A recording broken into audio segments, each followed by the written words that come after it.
Bonjour, c'est Olivier pour Systémique. Donc aujourd'hui, on se retrouve, ça fait quelques jours que je n'ai pas publié, on se retrouve pour le bilan de mon défi 30 jours, 30 vidéos.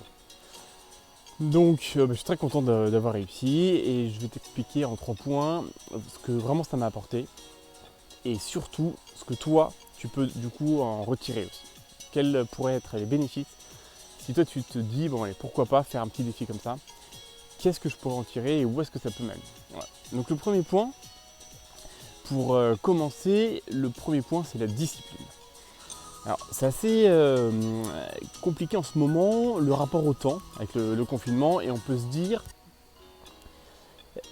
j'ai un temps infini. On peut se dire j'ai un temps infini, on ne sait pas trop quoi faire de nos journées, on se dit par exemple j'ai ça à faire mais en fait j'ai tout le temps pour le faire, donc on a un peu tendance parfois à procrastiner. Et en fait la discipline dans ces moments-là elle est encore plus primordiale. C'est-à-dire que moi je me suis dit pour faire mes 30 vidéos en 30 jours, et lire 15 livres, parce que une vidéo sur deux c'était un livre résumé et l'autre vidéo c'était une idée que j'avais déjà eue de vidéo, donc il suffisait en fait de faire la vidéo.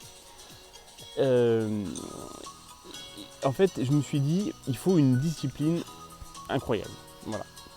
Donc je me suis levé tous les matins à 7h, je faisais mon sport, je travaillais un peu le matin, j'allais tourner ma vidéo, je la montais et vers 10h30, 11h, 11h30, ça dépendait des vidéos, du montage, elle était publiée. Et là j'avais vraiment un très grand sentiment de fierté et de bien-être dû au fait que la plus grosse action de ma journée était terminée. Et donc c'est vrai que si le temps s'écoule, plus le temps s'écoule et plus il est un peu flou entre guillemets, plus on est obligé de mettre en place des actions, en fait de mesurer sa journée en petits intervalles, c'est-à-dire d'être très très discipliné par rapport à notre emploi du temps. Et c'est ça qui va nous permettre de continuer à faire les choses, de ne pas passer dans la procrastination et vraiment d'être efficace. Moins on a de contraintes, plus justement il faut s'en donner, il faut s'en mettre pour faire les choses et pour être efficace. Voilà. Donc ça m'a vraiment, la discipline m'a vraiment énormément apporté parce que j'ai pas vu le temps passer et j'ai surtout réussi à faire énormément de choses grâce à cette discipline à laquelle je m'étais astreinte. Voilà.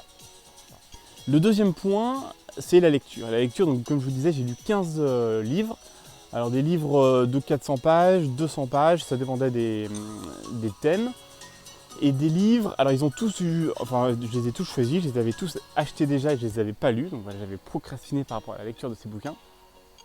Et ils m'ont tous passionné et donc j'ai eu toujours, même si c'était dur parce qu'il fallait lire beaucoup et rapidement, j'ai toujours eu un vrai plaisir à les lire, sauf celui sur la crise monétaire qui était en anglais et qui faisait 400 pages, et là ça a vraiment été une épine dans le pied comme je vous l'ai dit lors de cette vidéo.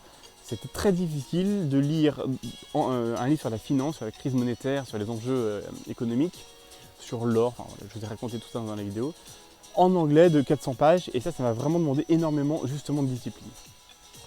Mais le reste du temps, la lecture, ça m'a apporté énormément de connaissances.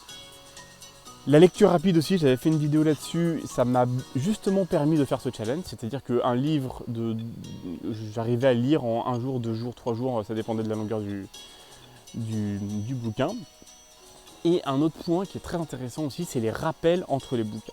Pour vous donner un exemple, le livre sur la permaculture que j'ai résumé récemment, à un moment il parle de gratitude.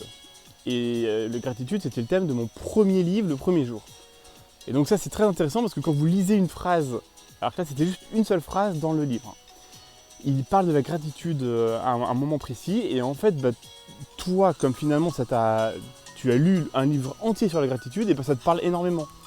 Et sur plein d'autres sujets, il y a des rappels entre les livres, et ça c'est très intéressant de se dire ça par exemple, c'est qu'une phrase et pourtant j'ai lu tout un livre dessus, donc je maîtrise entre guillemets, j'ai plus de connaissances sur ce sujet-là. Et le dernier point, c'est la fierté. La fierté comme je te le disais, pendant la journée. La journée, si ta journée est bien disciplinée et que tu fais ce que tu devais faire dans la journée, déjà le soir, tu as un sentiment de fierté. Et c'est même plus que ça, c'est à 11h30, 11h30 quand je postais ma vidéo, j'avais déjà eu l'impression de terminer ma journée. Et donc, j'aurais pu par exemple dormir tout l'après-midi, même si j'avais la lecture à faire du lendemain, mais ce sentiment de choses réalisées de grosses pierres. Je ne sais pas si vous connaissez la théorie là, sur les grosses pierres qui rentrent dans le vase, les grosses pierres, petites pierres et puis le sable. Donc une grosse action importante était faite à 11h30 et ça me libérait d'un poids et du coup ma journée était réussie entre guillemets. Donc il me restait plus qu'à... J'avais beaucoup d'énergie en plus pour faire plein d'autres choses, mais ça c'était fait. Et ainsi de suite tous les jours. Et ce sentiment-là, il est vraiment très très gratifiant. Voilà, vraiment je vous conseille même de mettre ça en place tous les jours. Tous les jours, faites un gros truc tôt le matin.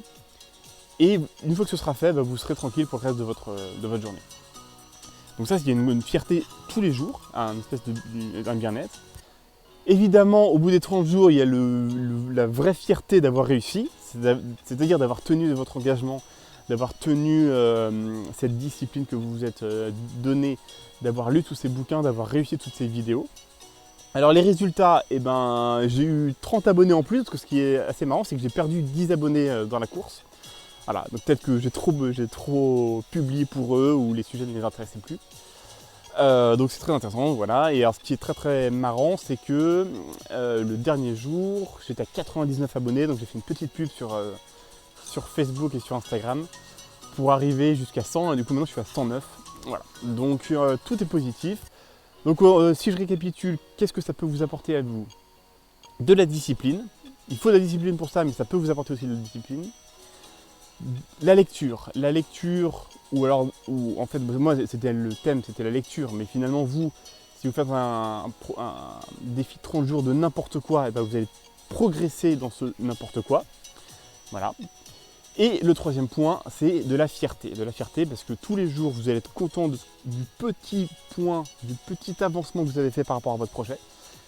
Et à la fin des 30 jours, vous allez à la fois avoir beaucoup progressé dans votre projet et surtout, vous allez être très très fier d'avoir réussi ce projet-là. Voilà. Donc, je vous souhaite vraiment de faire des défis 30 jours comme ça. Il faut vraiment se focus sur quelque chose et y aller à fond.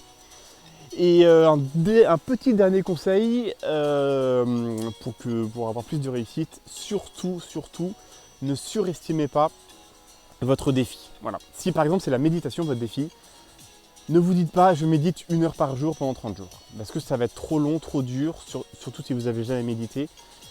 Faites 10 minutes par jour. Et c'est déjà incroyable, vous allez avoir beaucoup d'effets si déjà pendant 10 minutes par jour, vous faites ce que vous êtes dit. Si c'est un challenge de lecture, c'est en fonction de vos capacités de lecture, de votre expérience de la lecture.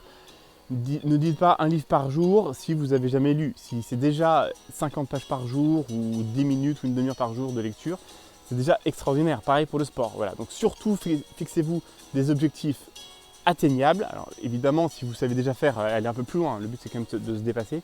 Mais surtout, il faut faire très attention à ne pas mettre des objectifs trop gros et du coup échouer. Moi, c'est pareil, je m'étais mis d'autres objectifs qui n'ont rien à voir avec ce challenge-là. Des actions que je voulais faire, de travail, de jardinage, de choses comme ça. Et en fait, ou même de formation. Et du coup, j'ai pas réussi. J'ai dû abandonner les autres projets parce que ça me prenait trop d'énergie de faire ce challenge 30 jours. Voilà, c'était Olivier pour Systémique. J'espère que cette vidéo t'a plu et que ce challenge t'a plu. Donc dis-moi dans les commentaires si tu as les vidéos qui t'ont plu, les thèmes qui t'ont plu, les thèmes dans lesquels tu voudrais aller un peu plus loin. Je te mettrai un formulaire dans la description, voilà, comme ça, pour t'orienter un peu, si toi tu veux répondre sur ce qui t'a plu, ce qui t'a pas plu, et les thèmes qui t'intéressent et qui surtout t'intéresseraient dans le futur. Et voilà, passe une bonne journée, et puis à bientôt pour une autre vidéo.